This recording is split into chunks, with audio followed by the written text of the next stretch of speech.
We have to talk about what we both didn't do on Saturday.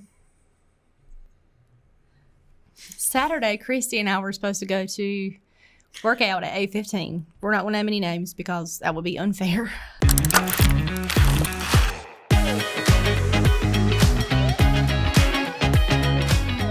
Welcome to Local Hogwash.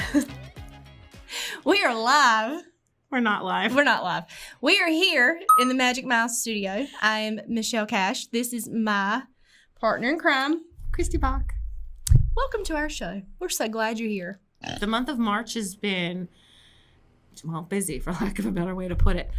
I had a follow-up today with Judge Beth Heath, and she secured a grant that she's been trying to secure for about 7 years, and it's going to benefit the women who go through the drug court program. Oh, good. So that was a good story. I like writing feel-good stories. You know what I don't like writing about? Dead people. So I don't want to write. I don't like stories about people who've died or children who are harmed. Or, I don't like writing manhunt stories either. I like investigating them. I know you do. You met a Supreme Court judge. I did. I met former NC Supreme Court Chief Justice Mark Martin. Yes, and the reason I remember that is because he's a race car driver. Okay, well, he technically is not. There is a race car driver, and I saw Mark Martin on the itinerary. I was like, oh, what? Of course, I should have known it wasn't him, but I just don't handle famous people very well. I get a little giddy and tickled and excited, so I was like, Mark Martin, the race car driver. And then I was like, different Mark Martin. It wasn't until I left and I was driving home and BJ texted and he said, so you just interviewed the former North Carolina Supreme Court Justice. How do you feel? And I'm like, oh, bleep. Oh, it hit you then what you had done. Because I'm fearless in the moment. I'm always fearless in the moment because honestly, I'm just too dumb for consequences until they happen. So last week we had Creed Peel. We did. That episode's actually doing well. We're over 100 views for it. And it was a good one. We have BJ Murphy next week. Bless his soul. I know. I don't think he knows what he's getting himself into. I don't think he knows either. But surprise, shorty. I had the best argument with BJ on the vlog. It was hilarious. Oh my gosh. So he just couldn't say anything. It's because that's what happens when most people argue with me. He reached his limit. His 500 word limit. He was done.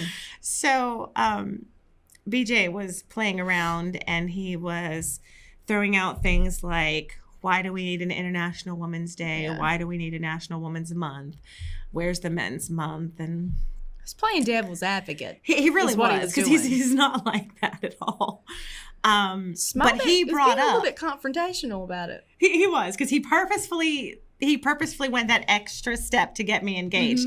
When he said he did, basically about it. He said that women are the reason that we feel pain in childbirth, and that men and women perish, and that we're not laying at the feet of God.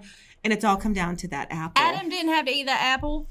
And so my rebuttal is, well, if God himself would have taken 2 seconds to tell Eve not to eat the apple, she probably wouldn't have ate the apple. But what did she do? She gave the apple to Adam. So the other thing that I said was, men are notoriously unreliable at relaying messages anyway. So he probably did tell her, but he probably said, you're not supposed to eat that, but it's okay. Bazinga. Because he ate it. So to me, he was not a good listener. Right. To me, the story of the apple, which they attribute to the downfall of women and all things really, is just a life lesson that men can't listen for crap. No. But I think it's funny that they say it's the downfall of all mankind. Not womankind, mankind. Oh, we have to talk about what we both didn't do on Saturday. Saturday, Kristy and I were supposed to go to workout at 8:15. We're not going to name any names because that would be unfair. So I slept in this time. Don't hate me if you went. This was from Kristy. And this was not my response, but what I wanted to say was, it's like you don't even know me. because at 9:48, I said, my eyes just opened. I felt like a heel too, because I was like, oh no. Oh no! Oh no! You should have known. My little brown eye cracked at 7:00 that morning to go use the potty, and there was no text from Kristy. I was like, "Oh, I'm safe again." Monday, you went to the GOP. Mm-hmm. Tuesday, what did you do last night? Play video games. Well, that's something. I played a lot of video games. And here we are on Wednesday, hanging out together. Thank goodness Wednesdays are like I life. know. It's almost a little bit therapeutic. Yes. You think it's like a therapy show almost? For us. Yeah. For not everybody else, but. Like nobody comments, so I have no idea what other people think of our show. Oh, but I got the best compliment from Sloan, her daughter. So I'm sitting at the table at the GOP event with Sloan. Oh, no. Who is 8 years old?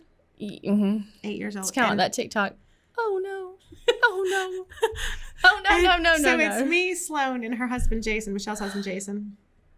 And Jason, by the way, was cracking me up during this event. His under his breath comments were A, loud, and B, hilarious. He has no, I don't his even know that filter he was broken. I don't think he has the ability to whisper. But the best part was I was talking to it, and Sloan, I don't know if I brought it up or Sloan brought. Oh no, Jason said he still had. I asked Jason if he's watched the podcast yet, and he said that Michelle still hadn't allowed him access. So, and I had previously told him at their party that I would send him the videos, but I couldn't find him on Twitter. So he sent me his Twitter name. Long story short, Jason has now watched some of the episodes. He's watched them all. Oh, has he? Uh-huh. But the best part was when Sloan looks at me and she said, and you said my mom couldn't read. I was like, I did not mean it that way. That was the funnest part. So that is kind of an introduction of this here. Because I do believe Michelle can read. Because I can. I read very well. Yes, she does. So, I challenged her a couple weeks ago to read Alice in Wonderland, and my daughter thought that was hilarious. Sweet Hunter bought it for me off of Amazon. And me too. I got one too. You really? You Yeah. got one too? She surprised you. So Hunter got us. And this is actually both of them. It's Alice in Wonderland and Through the Looking Glass. So I'm excited. So do you want me for to make my notes in the margin and bring it back next week? No, I just want you to read it and tell me you loved it. And then it was fantastic. And then it made you happy. And if you don't say those things, don't tell me at all. Oh, let me tell you what happened. Okay, small child comes downstairs one time. Small child was probably maybe, I'll be generous and say she was 3. There's 3 years difference between the girls. And it's like 11:30 at night. She's supposed to be asleep. I mean, she's crawled over her little rail in her crib, so she's sleeping with her sister. That's the only way we can get her to sleep. So she comes downstairs, it's like 12:30, and she says, "I'm so sorry, Mama. Shall we? I've been bad." And I was like, oh no. So I flip on the light, and she is in a diaper, because she was, a pull-up. She was wearing pull-ups at the time. So she's in a pull-up, and she has teal fingernail polish all over her face, all over her body, leg, everything. And I was like, she said, "I paint my fingernails. And My I was whole like, body too. I was like, oh, your whole body's a fingernail now. I didn't really, but I was like, oh gosh, okay. So I'm thinking this is, the majority of the damage. I get her cleaned up. I take her back upstairs. Oh no, sister is still asleep. Sister's 6 at the time. Sister's still asleep. One side of her face is covered in teal fingernail polish. She painted fingernail polish on the foot of the bed, on the Venetian blinds, and on the windowsill, and on the ceiling, because we have knee walls upstairs. So she was just painting, and it's all teal. I mean, can we just talk about how well that child got the fingernail polish to last? I can't get a bottle to last using it twice on my fingers. It was horrible. I think I used enough fingernail polish that I maybe could have scrubbed her skin off. It was terrible. Upcoming events. The Barbecue Fest. Yes, I saw that announcement today. The Barbecue Fest is coming back, y'all. COVID. We don't know where it's going to be or what it's going to be or what it's going to look like, but I don't even care. It's coming back. Life is happening again. So excited. Me too. I knew once the warmer weather hit that I'd want to do more things. I want to go out there and do more things, but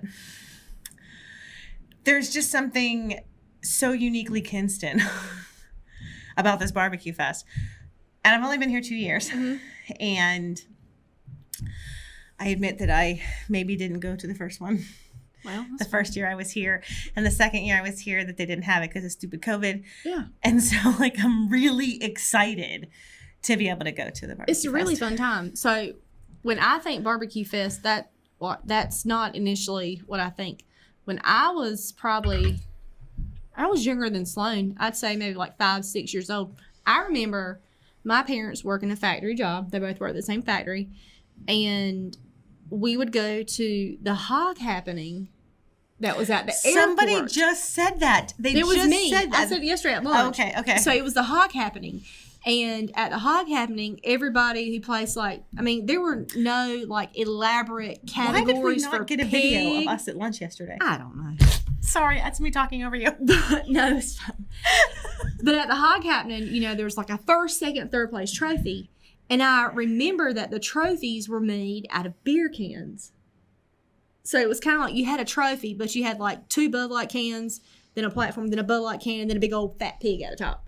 So they gave you like, this pig's the best, this pig's the second best, this pig's third best. They didn't go for like all that flavor and presentation and stuff like that. It was just a basic, we're coming out here, we're going to cook some hogs, we've got a DJ, we're going to have music, and we're going to throw down and have fun. Next week, we'll be decorated for St. Patrick's Day. We'll have a fantastic guest that's going to dress up as a leprechaun for us. He's not going to dress up as a leprechaun, He guys. has no choice. He totally If he has wants to a be on the choice. show, he has to agree to our terms. He totally does not have Our to agree. terms are leprechaun.